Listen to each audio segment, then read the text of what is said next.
Up,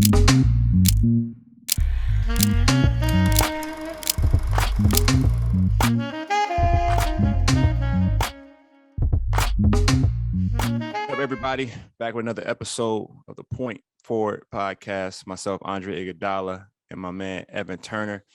Today's guest has seen basketball from every level and the greatest aspects of the game from every level, from high school days to college days to the professional days to post-career front office. And he's been a real pioneer of the game off the court as well, from some of the more unique times in setting the landscape for things like our union with the possibility of a lockout during that all-star game, all the way to making sure that players get a trainer on the road, no games on Sundays after a Saturday game.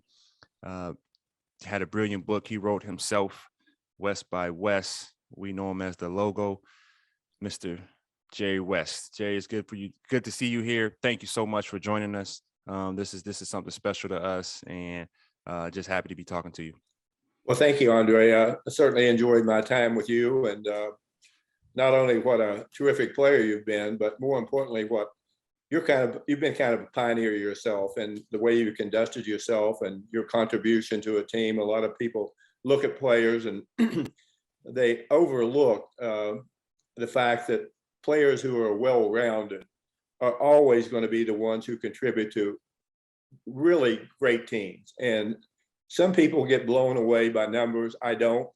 I like basketball players who know what they're doing and are great teammates. And I think today it's the game, as you mentioned, has changed a lot, and it changed for a lot of reasons. But I have seen most of it in my life, and it's pretty interesting to go from really kind of the bottom to see it at its pinnacle now, and to the future growth of this is going to be enormous for the players, and I think for the fans also.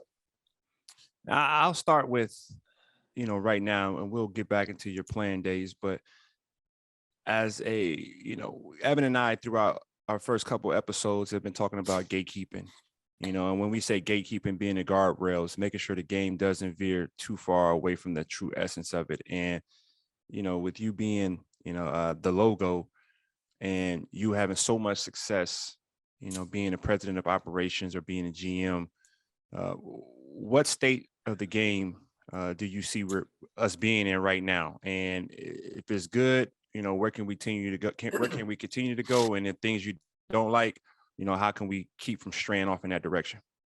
Well, Andre, obviously the game is like all games. It's for entertainment value, but the players look at it completely different. Obviously, you have to be competitive. If you're not competitive, I would not want you on my team, period. This is about winning with class, and also learning how to lose with class. But I've seen the game evolved a lot. Obviously, the rules have changed. The three-point line has been the most evolutionary thing I've ever seen that has happened to the game. And coaches now have to be a lot more dynamic in their approach to coaching players today than in the past. And I think that what I see a lot of times, I see games played where, just another simple pass would make it easier, or the idea to think a play ahead. Some people get the ball in their hands and they have no idea where they are. But I think it's a byproduct of all the dribbling that goes on in the league. Watching the Warriors play is pretty fun because it's about movement, and more importantly, it's about teamwork. And even though they're playing against certain teams, Andre, it's amazing to me how small they can be, but also how effective can be, because it changes the dynamic of what the other team is trying to do defensively.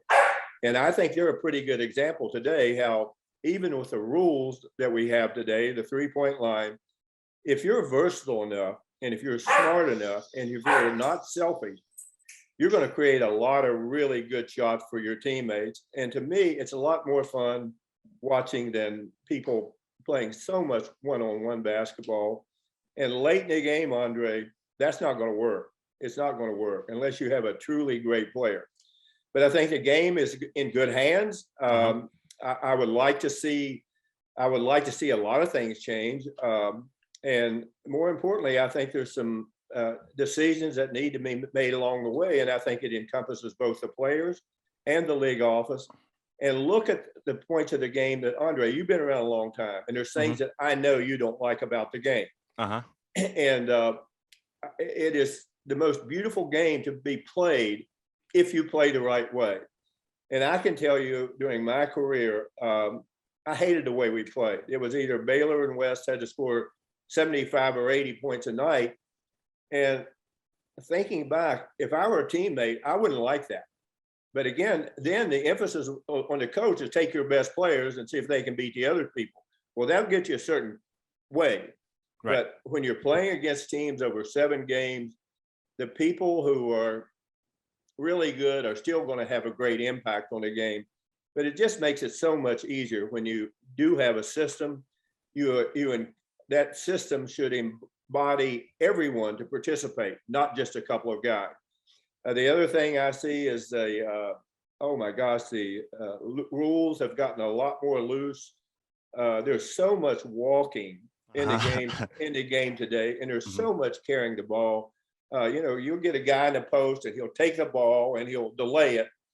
Andre, that's carrying the ball. Yes, sir. And the officials are put in position today that they run to this screen over there. And I don't know why I looked at the game last night with the Warriors and the Memphis Grizzlies, but Draymond Green, he gets a technical foul. When I look at this, and he tried to catch the guy going down. That wouldn't even been a flagrant foul when I played. It would not have been. And I'm not saying it helps the game, but that was not a flagrant foul, period.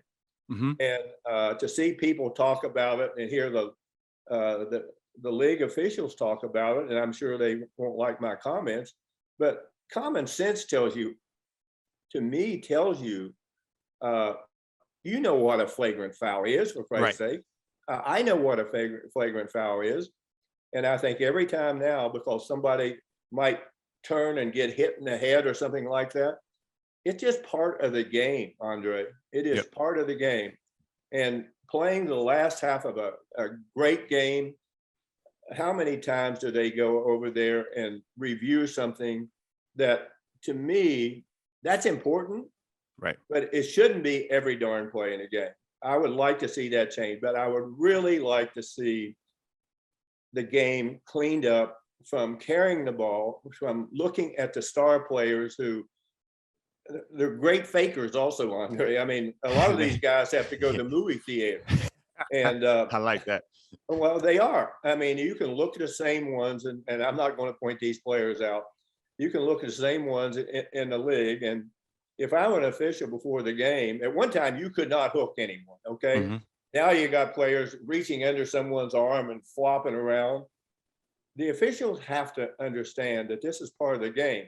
But I will tell you, because the speed, quickness, and the size of the game, it's more difficult. It's more difficult, size of the players, it's more difficult to officiate a game today. And I think the most important thing, years ago, they had a bunch of really good officials. I mean, really good officials. And in a sense, they were fair. If you missed a call, you could go up and say, "I think you missed that," and they'd say maybe. And now I just see too much. I hate all the bitching and complaining. It's not pretty. And particularly for players, Andre, you're having non-respect for the officials. They have the toughest job in the world. And I think players' deportment should be a lot better than it is. I really do. And there's certain players that I would tell them before a game, hey, look, I'm not going to take it tonight. I'm just not going to take it. And you're going to be out of here. And that's their only protection. But once a player gets thrown out, you got the teams calling the league office, demanding that we want to know why he was thrown out. And the other guy on somebody's team, why wasn't he thrown out for this? Right. You have to stop that. Teams have to understand everyone wants to win. And the most competitive players are going to compete every night. But you just gotta have to enable stop enabling some of these great players. Got you. And I'm agreeing with everything you're saying. And I want to take it a little further back in terms of at the times you start evaluating players, because I want to know, how we should go about evaluating and developing talent. You've seen talent at a very young age. Now we're having to identify great talent for our game and who's going to take the torch next. We're always looking in the next 6 to 7 years, like who's taking the torch next, who's taking the torch next. LeBron's done an incredible job. Steph done an incredible job. KD's done an incredible job. But now we're looking at that next cast of players who's going to take the league to the next level. It's almost who's going to carry that logo, who's going to carry that torch. So going back to, when was the first time for you thought, I have a gift for evaluating talent and putting great teams together? What was that process like? What were you thinking? How did you prep yourself to, fill out holes that you thought the team may had? Or how do you define which player should we star as the team? How did you know that Magic needed the ball in his hands and that Norm Nixon needed to be off the ball? And then moving forward, you got championship teams. You got a chance to draft the James Worthy at the #1 pick, even though you just won a championship. Then bringing in Byron Scott as a role player on the wing. And then when his time's up, and just continuing to build throughout that time. Andre, I think there's, some people. Years ago, a guy told me, I used to love the outdoors and I used to love to go fishing, and he was always talking about places he'd go fish on the river, and of course he'd catch fish or something. But I was always so patient in fishing. Okay, I'd be there all day to catch something. Mm-hmm. And to me, it's almost like I heard this old saying what's important is invisible to the eye. And I believe that is so true when you're evaluating players. I really It's like faith. It's faith. Yep. And when you're looking at players today, we have, all these young kids are coming out in the draft, and every one of them is being projected where they're going to go in the draft, how great they're going to be. I will tell you, the agents today, they promote these players so much. Mm-hmm. And, they'll show you highlight films of them, and at one time, you could watch these kids play against each other. That does not happen today. Right. And so everyone is trying to protect their own asset, and they're trying to dictate where they go in the draft. So these young kids some of them are super talented. Some of them, Andre, are not very good because they get to a certain level, and all of a sudden they've dominated play from the time they're 10 years old till they're 16 or 17 years old. Mm-hmm. And they go to college for 1 year and they have a really good year, but all of a sudden they run into a wall where they get up against somebody that's as good or better than them. And sometimes they go the other way. They lose confidence. And that's where I think your front offices, people who are working with these kids, try to build confidence in them, look at them and be very honest with them. You don't have to go crazy with them. Tell them what they need to improve. Tell them, watch this player. Watch how simple the game is. As I mentioned today, we have so many people that dribble the ball, all the big guys, my gosh. I guarantee you, if those guys would concentrate on playing at a certain position, mm-hmm. that dribbling and the ability to create off the ball would be much more reliable for them to become stars. But I don't think honestly, I've never felt identifying players is that hard because everyone's going to make a mistake. But I think what you have to do, you talk to your scouts, and everyone's got tons of scouts. I have 3 people working with me, myself, the late Gene Tremolin and Ronnie Lester, who played in the league. Both of them played in the league. And I would never let them go see a game together. I said, I don't want to read the same report because you guys are friends. Mm-hmm. And then we would have 2 or 3 times a year, we would get together. But you remember, there weren't as many young kids coming out today. There weren't.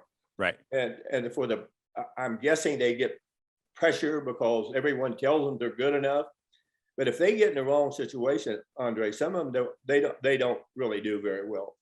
And it's tragic to me that these young kids that don't do very well and are out of the league, right, that they have no means unless they can go back to college and learn to grow up in the real world.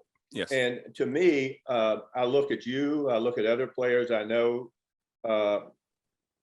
you're prepared to have a career once you're off of the court. mm-hmm. And I think that's the most important thing for kids today who play a long time and take the experience they've had and carry it over into the real world. The basketball world is not the real world. It's not. Correct. And the incredible amount of money players make today, Andre, a lot of the older players are very jealous. I'm thrilled for them. I am absolutely thrilled for them, but I want them to take care of that money so when they get out, they can have 2 or 3 years to find out what they really want to do with their life, and then make another commitment, as you have to do to be a long-time NBA player. Well, I think with so much money at the disposal of our game now, and there's a 50-50 split or 51-49 split. There's right. just so much money with the cutting of the cable, and sports really being what's holding the cable networks and these TV contracts with live advertisement in place. Guys have so much money that it doesn't allow them to really see the real world, and it doesn't allow them to see the real world. Therefore, there isn't an emphasis on them for finding something to do outside the game. And I feel like when with our generations that were before me, and then while I was playing in my prime, you still had to look forward to something to occupy your brain. And I think the money is jaded us a little bit in terms of finding the real passion, finding real purpose with what we're doing. And I think you explained that so well in your book in terms of, you picked up golf. You wish you would have picked it up early. You picked up fishing, but then you had this amazing talent of being able to identify, how a great team works because you were successful at it. But and I want to say this to you because I appreciate you. There's actually a genius in your passion for the game of basketball. Some people may not understand it. Some people might view it the wrong way, and then they try to interpret it in some way. And we were talking about getting the media not having a great understanding of what's going on and holding them accountable. And Draymond's doing an incredible job of that and controlling his narrative. And I think if there's one thing that's coming with this new wave of players is that we're starting to understand our voices and being able to tell our stories without someone else being able to skew it from their perspective and they weren't in it. So with all that being said, how did you figure out that? I guess I should ask you, what makes a great team? Because you had to figure out great talent, but you also had to figure out how to build around great talent. And I think that's what's missing from the game. Everybody's trying to find great talent. And I think we're missing because we're throwing these long shots. And if the guy doesn't hit, then we're all screwed because we weren't able to build properly around that or properly assess a great talent. So kind of, tell me what you're thinking when you're trying to build a great team. Well, Andre, I think one of the things that when I was a little kid growing up in West Virginia, not little, when I'm saying 8 to 11 years old, it got cold, snowy, you didn't go out a lot. And I used to like to work puzzles, okay? And harder the better. And let's say a big puzzle, you're missing a few pieces and you're getting close to the end. You say, oh my gosh, this is not a puzzle. It's not complete. And to me, it kind of reminds me of a basketball team. The one thing you really do need, you do need a couple of really great players, okay? And those players have to buy into what a coach wants to do, and more importantly, how you surround them with people that are going to complement them. This to me is a key to doing it all. Everyone wants to add another great player to where you might have 2 players. You have to look at your team. What are we missing? And today everyone talks, well, we need to be big. Andre, the game has changed. You don't have to be big anymore because of 3-point line and how clever the kids are today. But you do need some size. But that size today is just more emphasized. He's got to be well-rounded. He's got to be able to move his feet. He can't just be some standing target, because the quickness of the game, and particularly for some teams, is not going to allow him to be efficient during the most important part of the game. But I do feel like, I can go back to my few years with the Warriors, and I remember one draft distinctly. Leading up to this draft, there was Steph and Monte Ellis playing together. Mm-hmm. And both I remember that. Yeah. Tremendous scores. And during that time, both of them were very popular, but Monte was probably more popular than Steph. Yes. And Monte was a good guy. Nothing wrong with him. And I think there was a decision made there to let Monte go. But the key to it was getting someone that would greatly complement Steph Curry. Mm-hmm. And who did they select? They selected Klay Thompson. Mm-hmm. Perfect for him. Mm-hmm. Another trade that was made in there, that brought in was,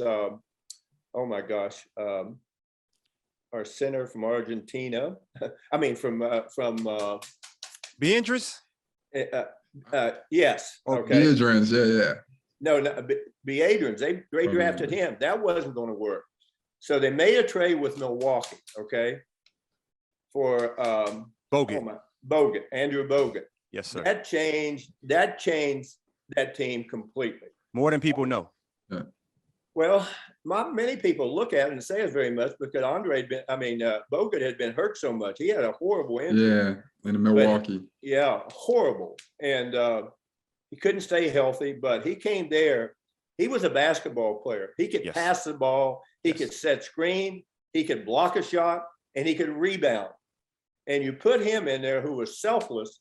You allowed Steph to become Steph. Mm-hmm. And Klay took a year, and all of a sudden you got a backcourt that I wouldn't trade for anyone, because of the size, Klay's ability to defend. Mm-hmm. And he was so hardworking to get to the point where he was. He wasn't a complete player then, but he had every intangible that you'd want. And then, Andre, you came in over there.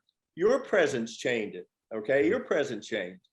And then, of course, Draymond, they had 5 players there that were hoopers, okay? They were really hoopers. Yeah. Yes, sir. I like that. And you had an extraordinary guard in Steph Curry. Extraordinary. You look at him, you say, oh my gosh, he's too little to do this, he's too little to that. Well, forget little. The 3-point line has defined who he is as a player. But more importantly, he has gotten so clever that you just can't guard him now unless you get them to play a half court. If they get a little space to run at you, you're dead.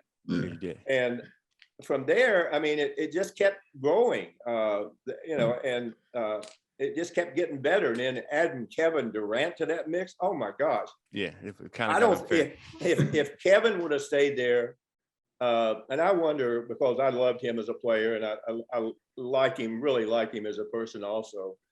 I wonder if he had stayed there, and he looks where he is today with all the turmoil going around him. I wonder if he'd ever have the thought that maybe I could stay there and look where my career would have taken me, and wouldn't have all this controversy. Players don't need controversy after they've proven themselves, and particularly someone like him. But I think just watching how that was put together, how together the team was, but also the front office was not real big, but the scouts had done an unbelievable job up there. And that was a real fun thing. It was. Now, did anybody, I want to bring up this one thing that was in the middle of that. Somebody reminded me, were we ever seriously thinking about trading for Kevin Love? But who was supposed to be traded for Kevin Love, or was that kind of a rumor thing? No, no, it was a truth. And, as I say, I was vehemently against it. And so was Steve Kerr. And that was probably the best trade that didn't ever happen. And Kevin was a good player, but I think sometimes you reach out and get so many stars and try to put them together. Yeah. And say he was a very good player, but I just don't think he would have fit with this group. I just don't. I didn't feel that. Yes. Sorry. Oh, no, I'm sorry. Keep going. I'm sorry. No. I just didn't think that was a good fit. Yeah. I was wondering, you talk about fits and putting teams together and everything like that. Obviously, when you put together Steph, Clay, Dre, you put together, a group of mature individuals, So sometimes you put together one of the best duos of all time. Speak on that during that time where it comes to, kind of sharing the ball or the alpha role, or going from San Fran and dealing with, Steph is way different than being in Hollywood and dealing with bona fide stars like culture shifters like Kobe and, Shaq.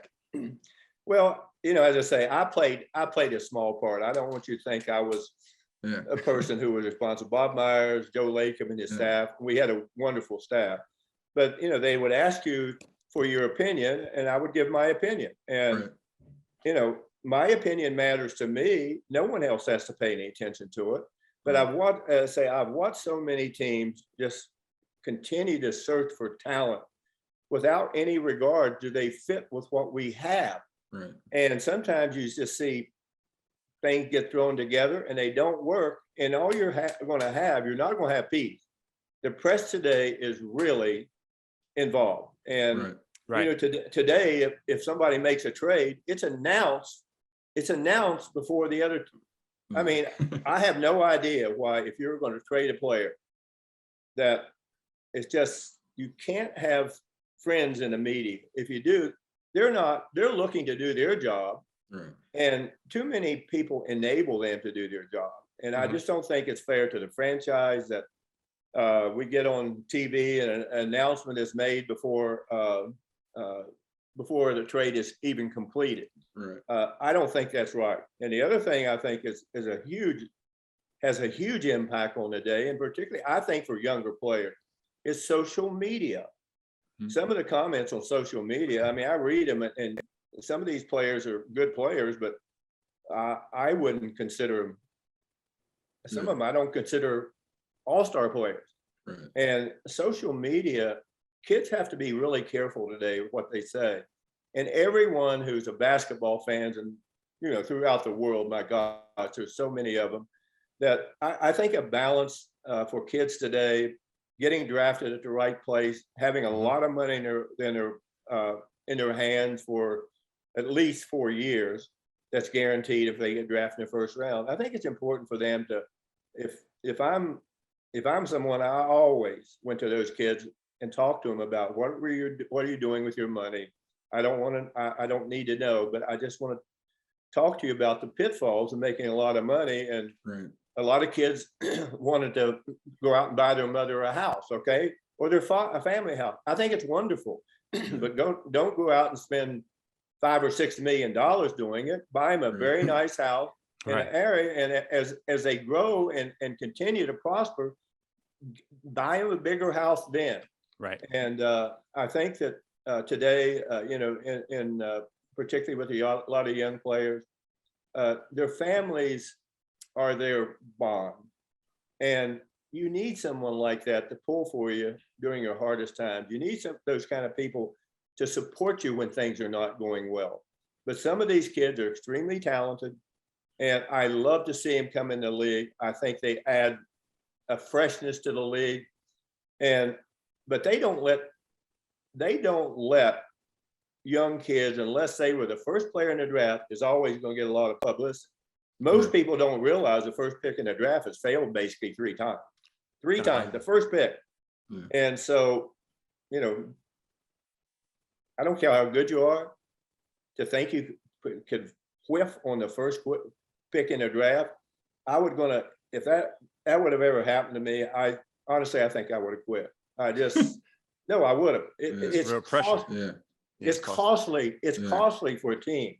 And, every time today, because of so much money in the draft, Andre, you also have to look at, if you miss on draft picks where you have control of their salaries. Mm-hmm. If you miss on one, what do you end up doing? Almost all of them get traded. You bring in a player that's maybe more polished, more valuable. He's going to have a much larger contract. And if you're not sure, you got to pick your age graph. You can't have an age graph like that. It has to be like this, in my opinion. Mm-hmm. You have your you have your 30, 31, 32-year players up here, and they're probably really good players.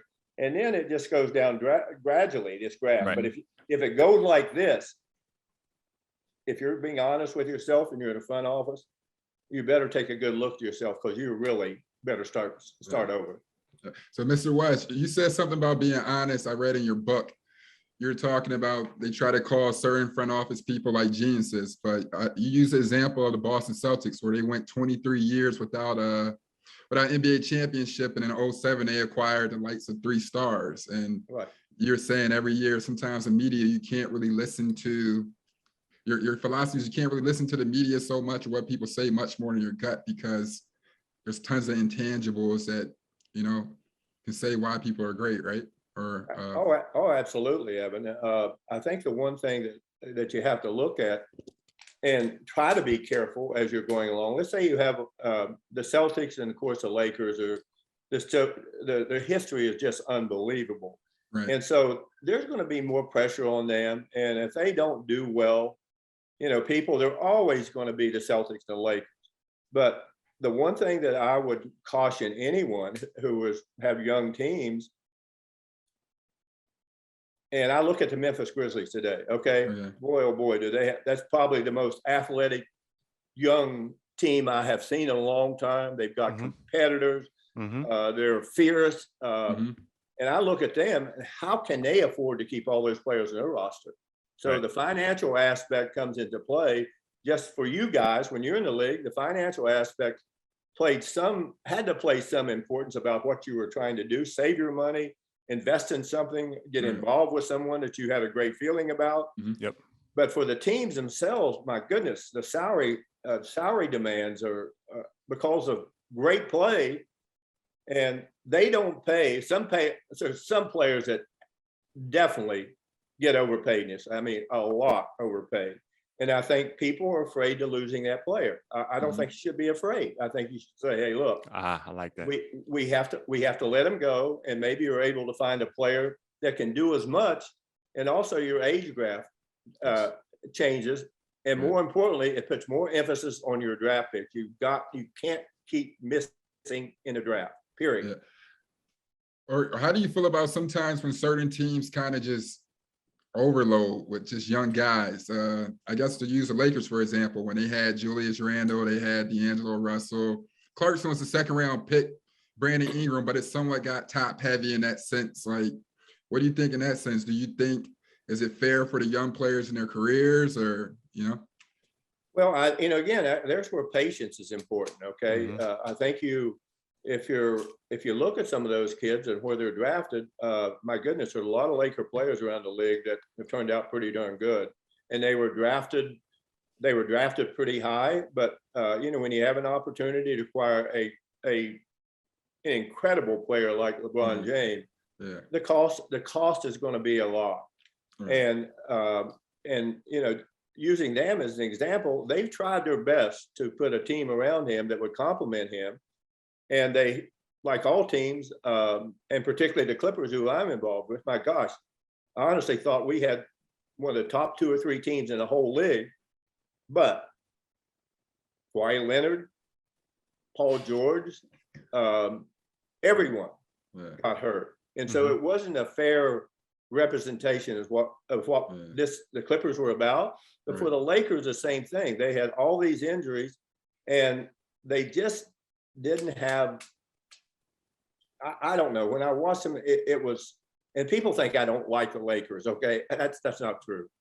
I do watch them really closely, as I do watch all teams, because I want to see where they're going, or what, or make my own mental analyzation of what they're trying to do.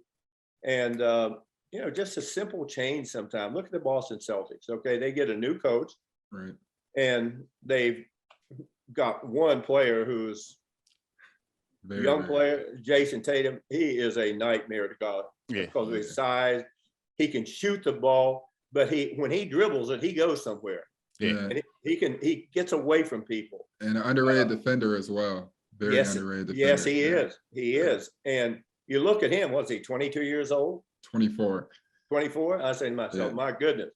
He's got all these years not only for people to watch somebody of his excellence, but more importantly, he's going to get better subtly every year. Yeah. He's going to get better. And the things that maybe he doesn't do real well right now, or at least in his mind, I watch him play and I said, boy, oh boy, there's certain players you'd pay to see play. He'd be one of them. He would be one of them. Now, how do you define? Okay, go ahead. No, go ahead. How do I'm looking at all the young kids. So any of the young kids listening, or, you know, you got a lot of parents listening, because as we've seen, parents are starting to try to create NBA players as opposed to kids just loving the game and playing the game. And I think that's where we get in trouble. But tell me what you're looking for, because I don't think people understand, you know, some of your accolades in terms of what you've done in the front office. You know, you have 6 championships as a GM, and you came over to Memphis to take that challenge on as the president of basketball operations and build that up. And you were executive of the year a few times, and then kind of built them into the grindhouse and, you know, kind of what you were doing there. So tell me what you're looking for in a great player. And then on top of that, who do you see in yourself or someone that's similar to you in today's game? Andre, I don't talk about myself very much as a player, but I viewed myself as a two-way player. Mm-hmm. That's where the game got lost. There's no more two-way. There's very few of those. I look back and, you know, I learned the game by myself. I had anyone to work with me. Probably was the weakest part of my game was the ability to you gotta tell me more. What's our dog? Was the ability to play both ends of the court. And you know, there's a lot of records are out there, and again, the game is different. Okay, there's a huge amount of turnovers that are just absolutely careless, just careless. And if you look at all these ball games, what changes games in the fourth quarter? In the fourth quarter of the game, let's say a home team is up 10, 11 points, 2 or 3 horrible shots, or 2 or 3 turnovers. I think turnovers are the killers. Yeah. And it's because a turnover made at the top of the key is probably going to be a layup, or for the Warriors, it's going to probably. No, that's what I'm saying. Versus the Warriors, you could be up 20, 3 turnovers. Literally, you're calling a they're back timeout. they're back in the game. Yeah. And I think it's because players go so fast. And one of the things as a player that I think that I had that maybe some players should think about a little bit. I saw the game in slow motion. It looked really slow to me, really slow. And Andre, you got a lot of steals in your career. And again, I don't even like to talk to myself, but I think I would have set a steal record that no one would have ever come close to. No one. And the reason why is the players were, if you saw the game angles, to me, the game is nothing but angles, okay? And you'll see guys out there just loping along with a dribble, and the players cross over so much. And Andre, you do this so well. When you're out there, a guy with, just standing there, you don't move. You should not move. You should step toward them, fake them. Yep. Everyone steps back. No.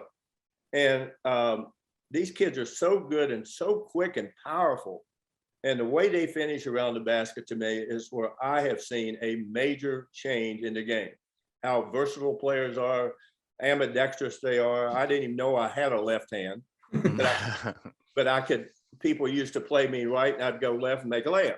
But it's just amazing the way the game is changing and evolving.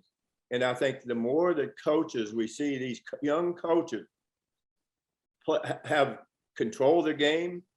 And everyone looking for coaches, I think I'd always look at a younger coach who maybe could interact with younger players a little bit more, have the same feelings about how the game should be played, and be able to overlook. Willie Green, and Andre, you know him well. He's a great guy, and he's quiet. I was so thrilled for him. Yes, sir. Just to see his success. So thrilled, because you root for people like that. I like nice people. I like people who really care. And when it comes to the game of basketball, or what your passions are, please never apologize for being more competitive than the person beside you. You must be, everyone's hugging each other after a game. Forget it. No, I'm not going to do that. It's just not part of my generation. And there's so many players I respect and so many people in the league I respect. And if you look and who is ahead of it, it's Adam Silver today. He's got an enormously tough job. Mm-hmm. And he's done an unbelievable job in, tough circumstances, the COVID issues and how we get through that and having people back in the stands. And for the young players out there, you're going to make more money going forward, thanks to the effort of today's players and players from years ago. Right. And Andre, you were, I think, going to ask me about the All-Star game in Boston, where I think it was deciding. Well, it was to me the start of where players finally had a voice. Yes. And I'm going to go with that real quick. The first game ever televised, All-Star game ever televised on TV. And before the game, the late Larry Fleischer, who was head of the Players Association, not Players Association at that point in time, but he was trying to help, but some of the players had gone to him to organize a union so they could have some voice in what was going to happen in the future. So we go to to Boston, old Boston Garden. We're sitting in the locker room, Elgin Baylor and I, playing for the West team. All of a sudden, they said the game is going to be delayed because of players refused to play the game. And because they wanted to have some voice in going forward. Sitting in the locker room, the late owner of the Lakers, Bob Short, said to me, I was my third or fourth year in the league, and my career was elevating, taking off. And he said to Elgin Baylor and I, and he came in there and says, I need to talk to you two guys. We got out of the locker room, walked out in the hall, and he said, are you going to play this game? And I said, no, not unless, both of us said, no, we're not going to do this. He said, well, you'll never play basketball again. And I went, gulp. And it's really funny that basketball has been my mistress in life, okay, from the time I was little. And even now, I care greatly about the game. I still feel that my mind works, and because I've studied the game so much, the changes in the game, the changes in the coaches, beliefs in the game, and how it's completely changed. But I will tell you, that day in there, we went from indentured servants to having a voice. And that was, every player today should go back and read about that a little bit. Yes, sir. And then the Robertson versus NBA case, Oscar, who's a great friend of mine, someone I've always liked and cared for. He basically, when he put his name out there, I almost felt the league made him to be the poster child of something that shouldn't have happened. Right. And thank God that he had the wherewithal and the courage to do that. And we've talked about it many times. And again, for the players today, my goodness, going forward, you're going to be on top of the world financially. Have respect for the game, and don't embarrass yourself or your family with some of your actions. It's not great. Right. And what you're saying that, just talking about a lot of sacrifices you made for the game. And one thing that came to mind was the reserve clause. And it was a time where, it was a regional draft selection. You would draft a guy that was probably the best college player around that region. That's why, Oscar was drafted, by the Bucks, or by Kansas City. I'm sorry. Yeah. It was more regional. No, it was Cleveland. It was Cleveland. Cincinnati. Cincinnati Royals. Cincinnati Royals. Cincinnati Royals. And then also how you couldn't get into free agency. That was the reserve clause. You know, you had to stay with your team for the entirety of your career. You know, my first he compared to slavery, right? Correct. Yeah. And it was my first free agency. I tweeted, shout out to Kurt Flood. And people don't know who Kurt Flood is. You know, he tested the free agency waters in baseball, and people were unaware of that. So a lot of sacrifices are being made. And, you know, I think a large part of our respect and how we approach the game is having our knowledge and history of what's been happening in the game. So, you know, Coach K was one of the best motivators that I've ever seen. And he would always say, I want you to take your USA jersey and go in your room, and you have a gold medal, and you want to look at the USA, and this is what you represent. And you want to, you know, run. He had us running through a brick wall, but it was just the respect for, you know, the fraternity or the group of players that wore their jersey before you. And I wanted to say all that to say, every time I put on my NBA jersey, I'm looking at that logo. Every time I'm shooting the ball,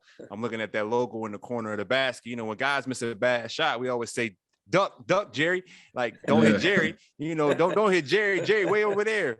So, you know, just appreciating, you know, all the sacrifices you've made for the game. But, you know, kind of how you've dealt with that. Evan and I were chatting all weekend, and we were so excited to talk to you about, you know, reading your book and catching up on the knowledge about your history within the game and how you've overcome, you know, being so competitive and being so tied to the game, but you've been able to cope with that and being able to express that. And now we're getting to a place where more guys can talk about their mental health, but that was never shown as a sign of strength, but you've been able to identify that. And kind of, you know, how did you get over or being able to express that so easily about, you know, kind of how being more self-aware of things you've been going through and knowing your weaknesses, knowing your strengths?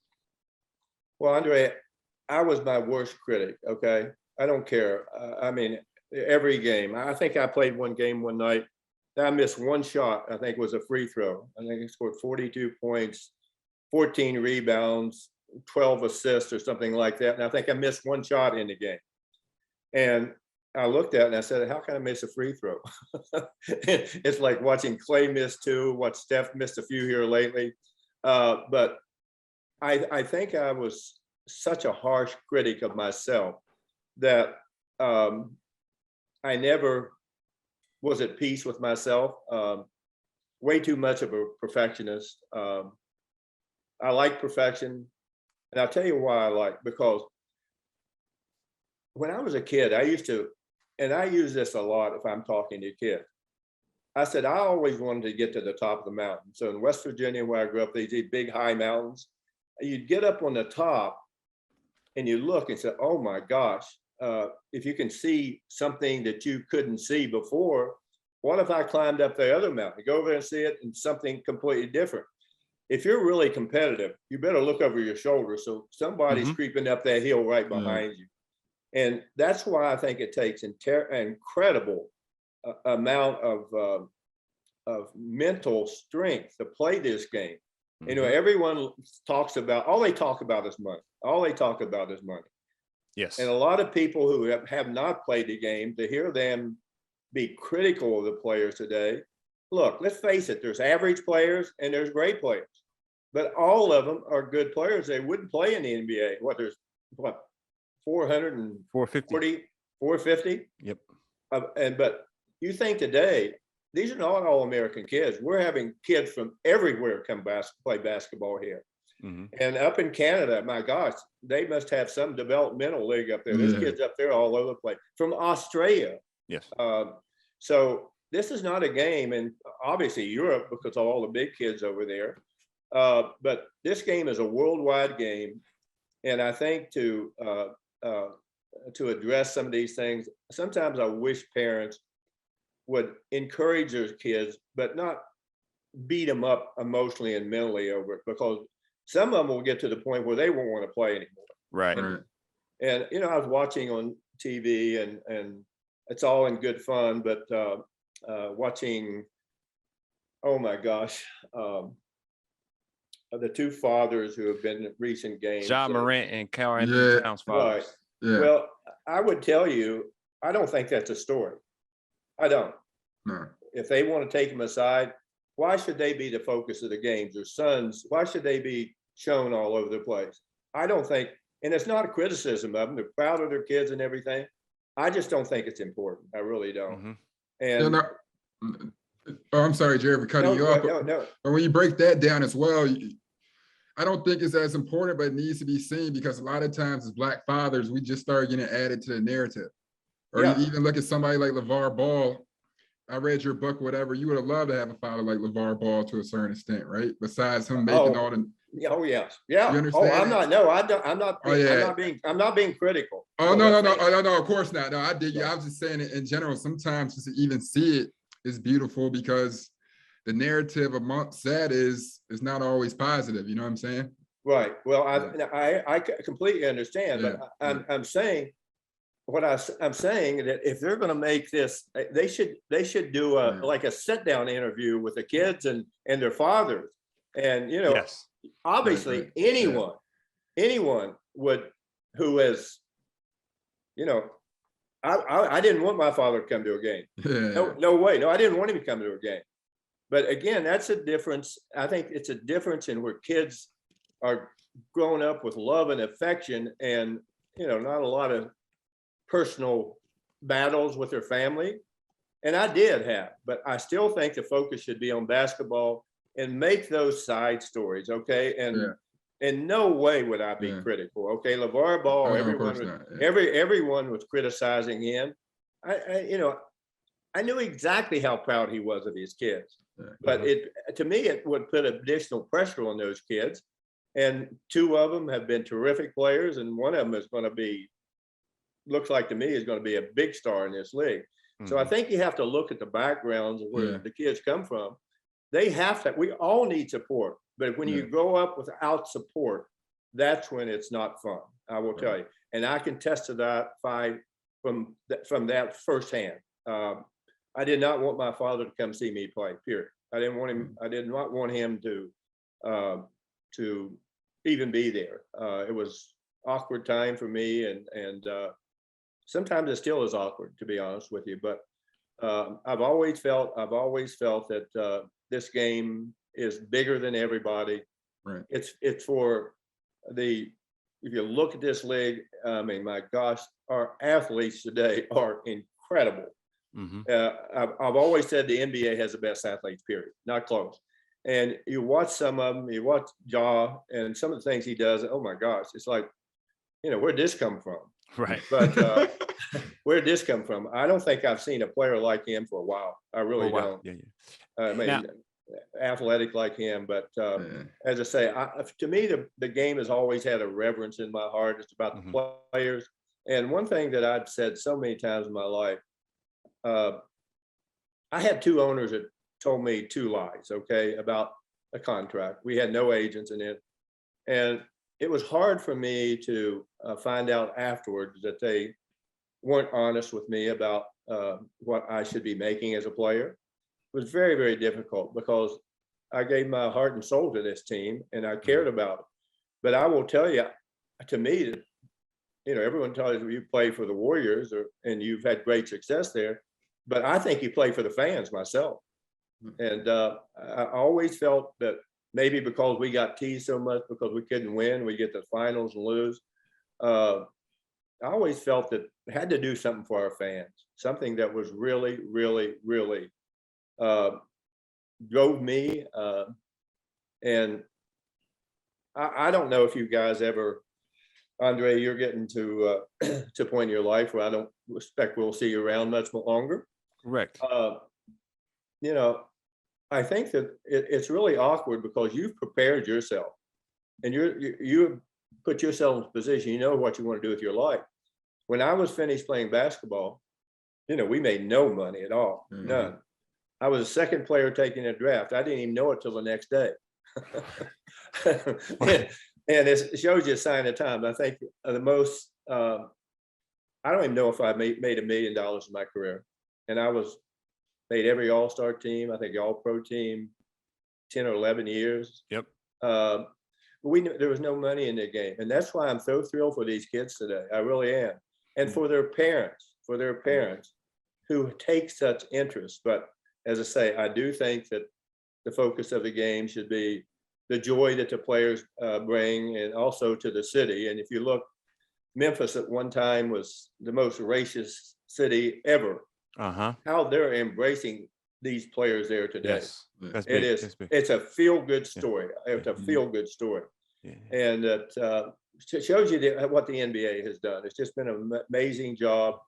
The growth of the league. It's what these players are going to make in the future is going to make you guys think about, oh my gosh, I wish I was playing today, but that's not the way it works. But it's a great game. It's growing in popularity. I think it's second or very close to soccer worldwide in far as popularity. So there's a lot of more room to grow. And if we could get another player, Yao Ming here from China, you can imagine that's a huge market already. But somebody like him changed the face of basketball in China. Right. And it's just very interesting. You've talked about this throughout your book. The same folks that, always say to Evan, sports is becoming the new church. And, the arena and the game night is like a Sunday service. They made us larger than life figures. And folks who are cheering for us, you got a few of those folks are the same folks storming the Capitol, which is very interesting. And it's getting really interesting where we're going. But I want to go back to what you sacrificed at the All-Star game, where Oscar Robertson sacrificed. Each generation we tried to get steps further and further to keep our voices being heard, to, paint our own narratives, to, partnerships, now to ownership. Where do you see the next evolution? What do you see the next evolution being with players and ownership? Because that's always been something that we've attained to, and it's been so far from us, but now we're getting closer and closer to closing that gap. So what type of system do you see that works where player, Web 3.0 and this new tech world we're in, it's all about community, and it's all about, ownership for the users as well. So talk to me about your views on, ownership and the players having a stake within the overall system of the game. Well, Andre, it's really interesting to me to see where the game has come to this point in time. And I think it shows you the power of the players. I've never heard of a business where the players make more money take more money out of the system than the owners. But if you just look at the new owners, okay? These people are all enormously wealthy, and these franchises are worth a lot of money. Yes. And I don't know because I'm not privy to the conversations you're having with the league, but the league has been a really, really good working partner for all the players. And, I don't understand what the players are looking for going forward, but when I look at it today, I say to myself, my gosh, if I'm a player, what would I ask for? If I'm the league, what would I ask for? But I think it's the thing. I think it's amazing that the bigger the revenue pot, the more players are going to make. There you go. And I don't think there's and again, if the owners are pleased with this number, I would say, my gosh, we got to bet on the owners, the popularity of the game. But I don't know what the players are looking for. Where could you make your, what would you like to see tweaked as a player? I don't know that. I think the free agency, my gosh, if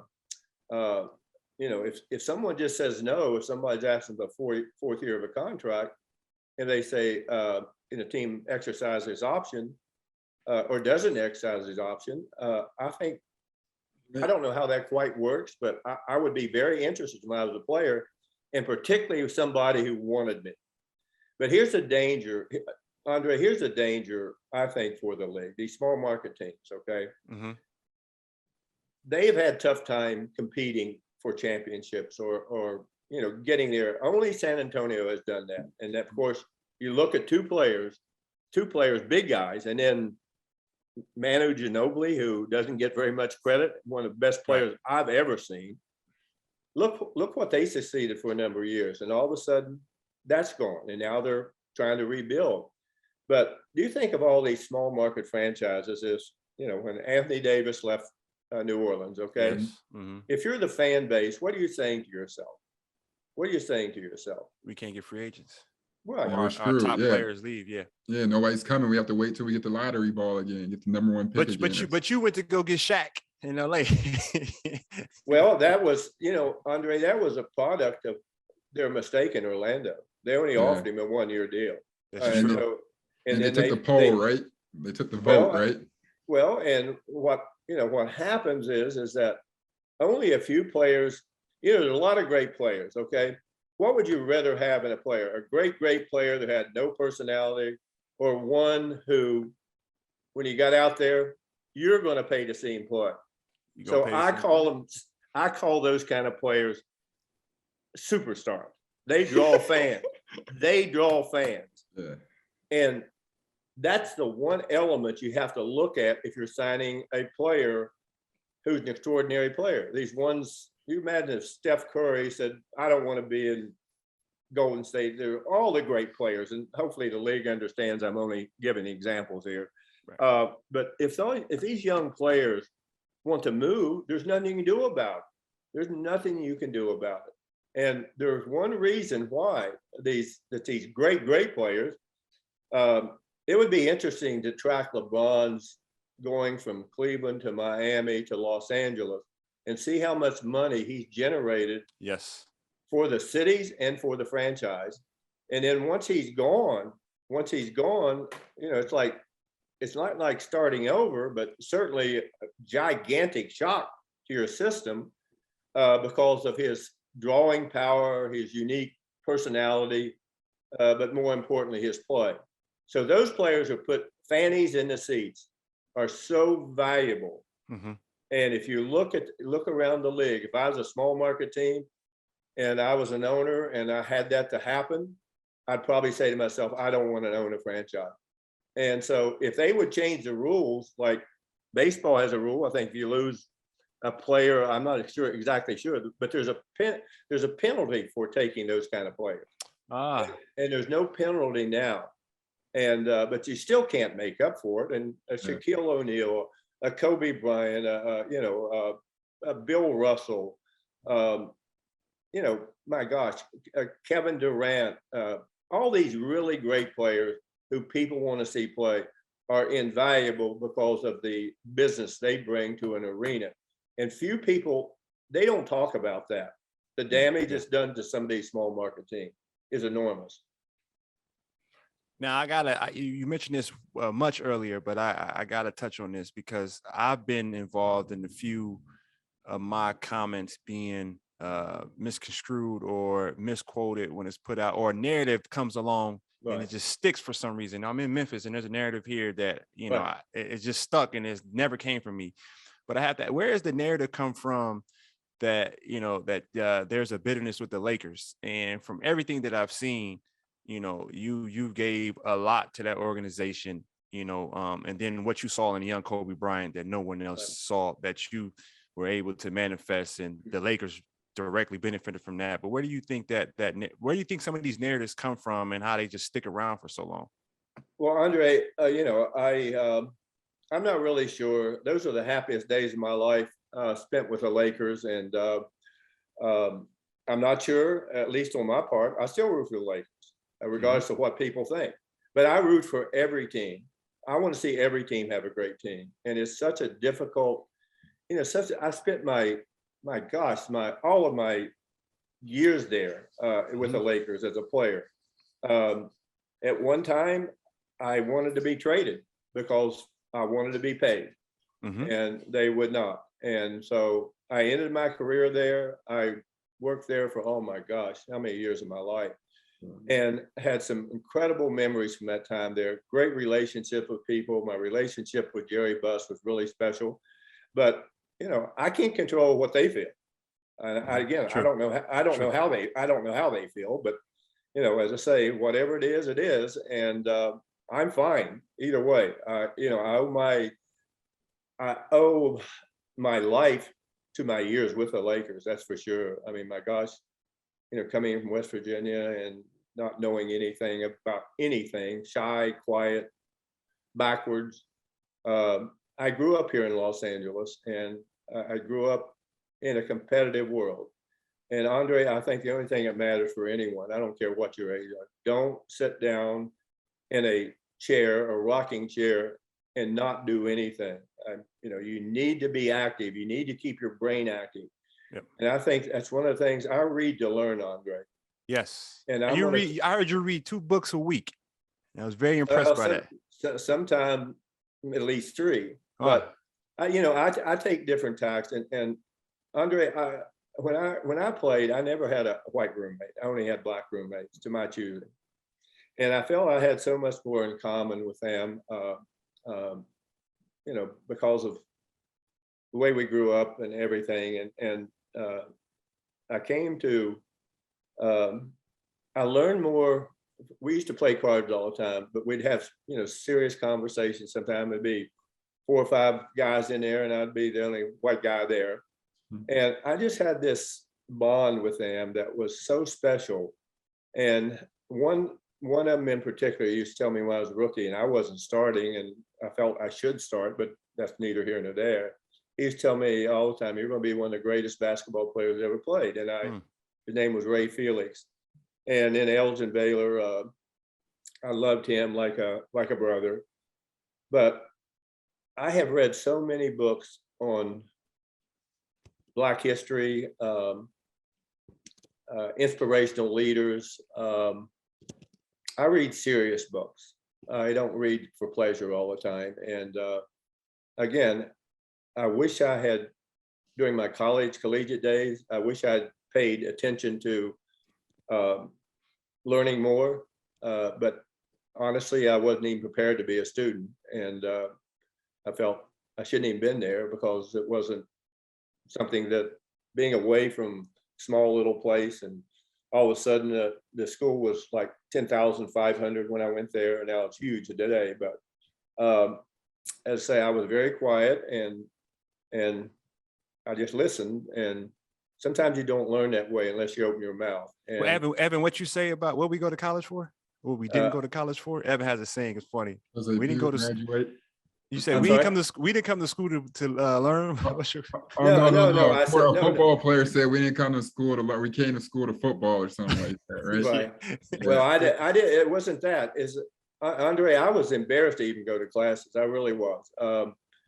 I didn't feel I belonged there at all. And it was the most awkward experience I've ever had in my life, to go into a school where, no one wanted me when I was a kid. And when did people want you? When you became a basketball player. Yes. That's when they want you. And all of a sudden, people who wouldn't even know who I was, and all of a sudden, I'm offered a lot of money to go to different schools and much more. My dad made nothing, $450 a month or something like that, raising 6 kids. And we didn't have a car. I never went on a vacation, nothing. And so I went to this school, and I say a lot of people tried to recruit me, and I finally said I had enough. I went to West Virginia University. And all of a sudden, you go there and your life changes in the sense that, no one would have known me. No one would have known you, or that you played in NBA. Andre, no one would have known you unless you had made some kind of success outside of it. Mm-hmm. And it was the most awkward period of my life to go to school and all of a sudden get your name in the newspaper. And we could not play when we were freshmen. Okay, we could not. And to go there, get your name in the newspaper, and some guy come ask you a question, and you got your head down, and you don't even know how to respond to that question. And so, and then all of a sudden you go on and you have incredible college career and won a lot of games and received a lot of awards. You win it as an amateur, win a gold medal in Rome in 1960, and then get drafted. And as I say, not even know I was drafted till the next day. And all of a sudden, my second year, my career really just took off. And it was so foreign to me, to the people that you used to really trust, because the people that you knew up, you could trust them. And all of a sudden, you found out, I believed in trust, and it got shaken a lot of times during my life. So it was one of the most awkward experiences. And even today, honestly, I don't like to be recognized for anything. I don't. And I read that a lot. You don't like recognition, but we're gonna give you your recognition. You've done too much. Yeah, well, no, but I'm serious, Andre. I think everyone reacts to different stimulus, and that's not what's always stimulated me in my life. I'm a non-believer when it comes to stuff like that. I really am, and I just think it's every one of us who played the game. I look back and I say to myself, "My God, how much I loved competing." And when I walked away from the game, it was like I said to myself, "Oh my God, what a relief! Relief from enormous pressure on one person because all of our great players were gone, and it was like an enormous relief not to have to play basketball anymore." But I think all of us look at it differently. My personality is certainly not bubbly like you guys. I'm much quieter. I'm a lot of fun to be around, to be honest with you. But, yes, sir. I know that. I appreciate being around. And I love kidding and having fun with people. But this game has, as I say, has been the mistress of my life, and it still is even today. So, Jerry, you have quite the imagination. In your book, you brought up your dream game. Do you remember the rosters from your dream game? Can you share? I don't, but I have that book over here. Give me the roster, okay? All right. So you said on the East team, you said it would be Kobe Bryant, Dr. J, D. Wade, Larry Bird, the Big O, Bill Russell, Wilt Chamberlain, Tim Duncan, Dennis Rodman, Steve Nash, Charles Barkley, and Red Auerbach would be the coach, and Phil Jackson would be the assistant coach. Right. And then on the West team, you said you have Michael Jordan, Elgin Baylor, LeBron James, Rick Barry, Magic Johnson, Shaq, Kareem, Karl Malone, Hakeem Olajuwon, John Stockton, and of course, Jerry West. And you would have Pat Riley and Popovich be the assistant coach. Right. So why did you pick those players? What was like some of your favorite parts from that? And who do you think, in the book, you said you would have took the last shot as well?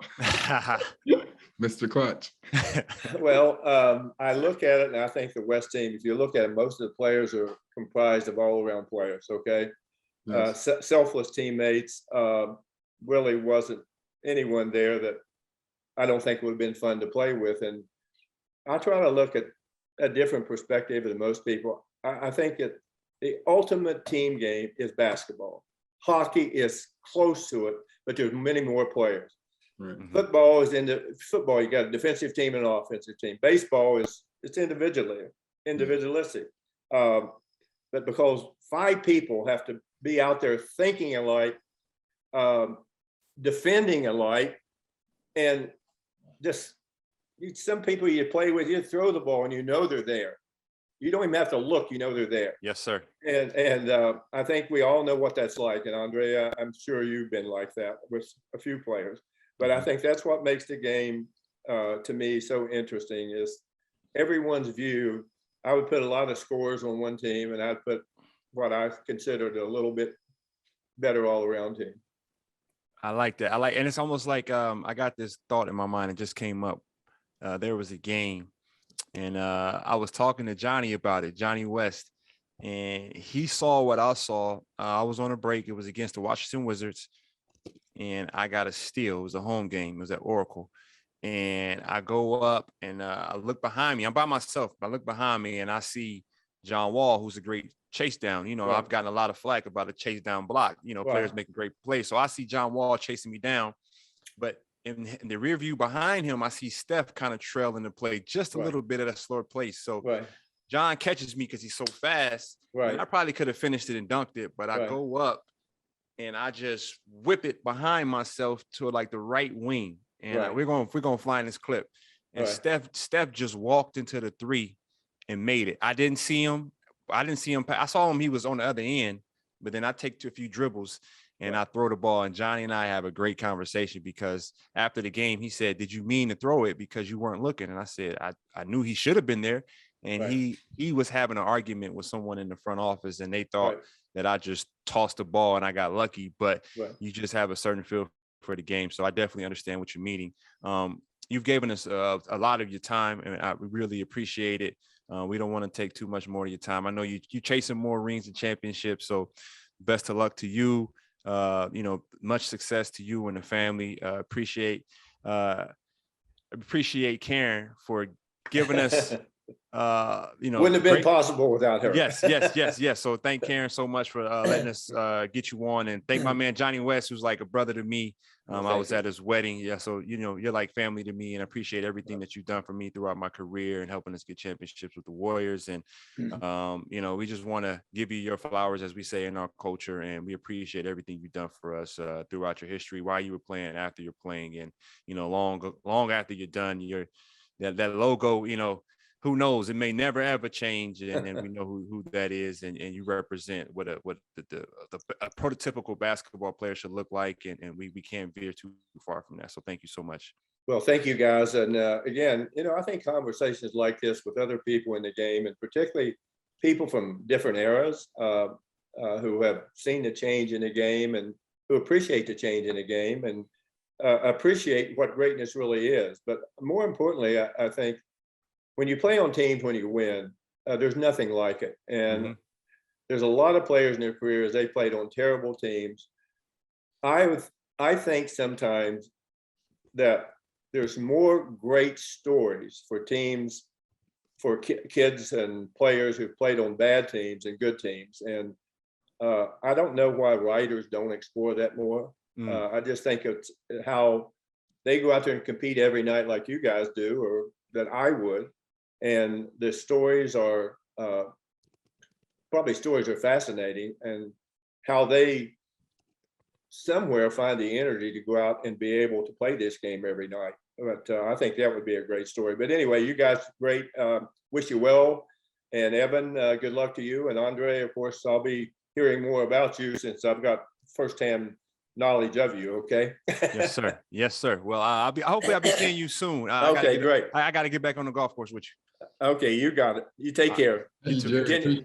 Okay, hey, bye, Evan. Actually, Mr. West, is it possible for you guys just to record the intro one more time now that Andre's voice is warmed up? And we also okay. I think we can record it without him, so we don't have to hold up. No, I'm okay. I'm okay. Oh, just do it really quick. We'll be good. Okay. All right. I got you. See what you're saying. 3, 2, 1. What's up, everybody? Appreciate y'all for tapping back in for another episode of Point Forward Podcast. Myself, Andre Iguodala, and my main man, Evan Turner. What's up? Perfect. And then that's all we need. And then the rest of that's all we need. Just tape in. Okay. That sounds good. All right, thanks, Jerry. Appreciate you. Good luck down there, guys. Okay. Thank you. Okay. My best. Bye-bye. Thank you.